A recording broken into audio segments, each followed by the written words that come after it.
आज आप कानून साज असेंबली में चोरों की तरह बंदे ला के बिठा रहे हैं। तो भाई ये 40 अरब 42 अरब रुपया किस लिए खर्चा आरओ को कहते, वो आपको सीधा फॉर्म 47 देता और आप नोटिफाई कर देते।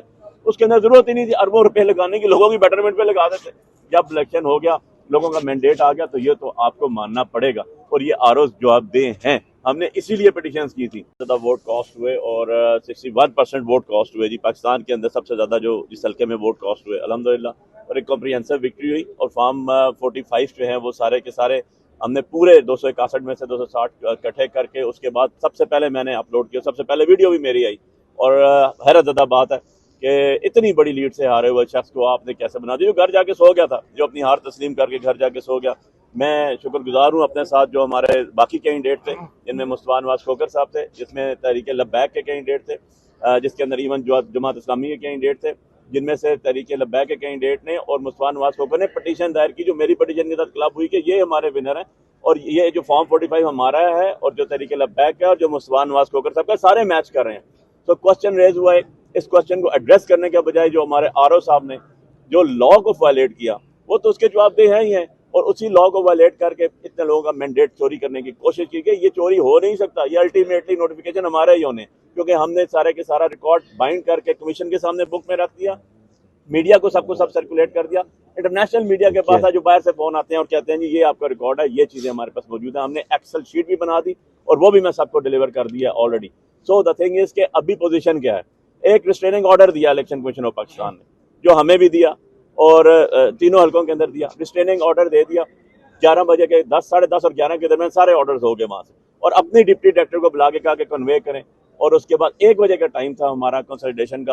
कंसल्टेशन हमारे बगैर होगी। यार लॉ तो फॉलो कर लो। मैं तो कहूंगा कि आपने नमाज पढ़ ली, बगैर वुजू किए हुए 45 फॉर्म होगा, कंसल्टेशन होगा, फिर 47 के ऊपर जाएंगे ना आप, फिर 48 49 पे जाएंगे। किस तरह के ये मामला चल रहे हैं। और कॉन्स्टिट्यूशनल पोस्ट है। मैंने आज चीफ जस्टिस साहब को भी कहा कि जी कॉन्स्टिट्यूशनल पोस्ट भी जो लोग बैठे हुए हैं वो कॉन्स्टिट्यूशन के ताबे हैं, वो कॉन्स्टिट्यूशन को फॉलो करने के जिम्मेदार हैं। वो कॉन्स्टिट्यूशन से बालातर नहीं है, उन्होंने कॉन्स्टिट्यूशन को फॉलो करना है। कॉन्स्टिट्यूशनल असेंबली, कानून साज असेंबली, जो हमारा कॉन्स्टिट्यूशन शुरू होता है करारदाद मकासद से, और कॉन्स्टिट्यूशन शुरू होता है जिससे वो करारदाद मकासद से। उसके बाद आज आप कानून साज असेंबली में चोरों की तरह बंदे ला के बिठा रहे हैं। तो भाई ये 40 अरब 42 अरब रुपया किस लिए खर्चा आरओ को कहते, वो आपको सीधा फॉर्म 47 देता और आप नोटिफाई कर देते। उसके अंदर जरूरत ही नहीं थी अरबों रुपए लगाने की, लोगों की बेटरमेंट पे लगा देते।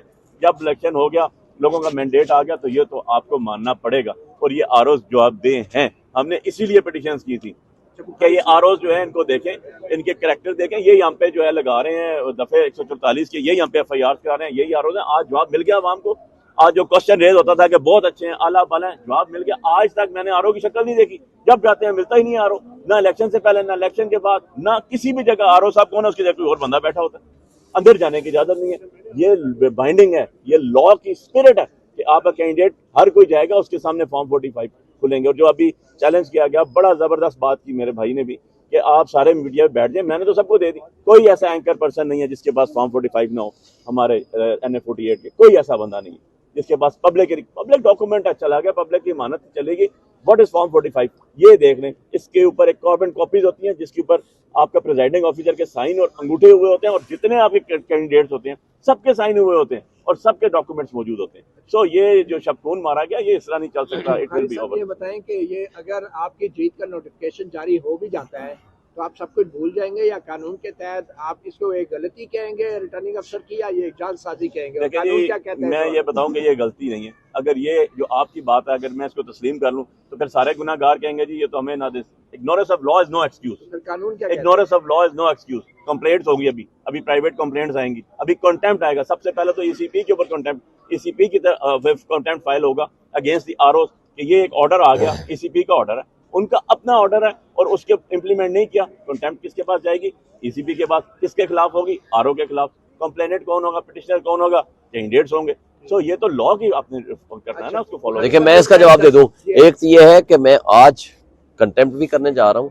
अगर वो कंटेम्प्ट लॉ बाकी ये कंटेम्प्ट की इनको पावर है तो वायलेशन ऑफ द ऑर्डर की हद तक तो होगी। दूसरी बात, इनके खिलाफ FIR दर्ज कराने के लिए पूरी तरह हम एफर्ट्स करेंगे, क्योंकि जिसने फोर्जरी की है या मिसयूज ऑफ पावर किया है वो करप्शन में भी मुलव्वस है और इलेक्शन कमीशन को भी इख्तियार है कि न सिर्फ उनके खिलाफ डिसिप्लिनरी एक्शन ले बल्कि उनके खिलाफ खुद FIR कराए, क्योंकि ये डस्का केस में ऑलरेडी ये कर चुके हैं। अच्छा, लिहाजा केस के अंदर कोई कार्रवाई आज तक किसी अफसर के खिलाफ ऑर्डर इन्होंने की, ऑर्डर किया। अब खबर आपकी दस्तरस में हर वक्त बर वक्त। अभी सुनो न्यूज के YouTube चैनल को सब्सक्राइब कीजिए, बेल आइकॉन पर क्लिक कीजिए और बाखबर रहिए मुल्की और बैनुल अक़वामी हालात से यकीन के साथ।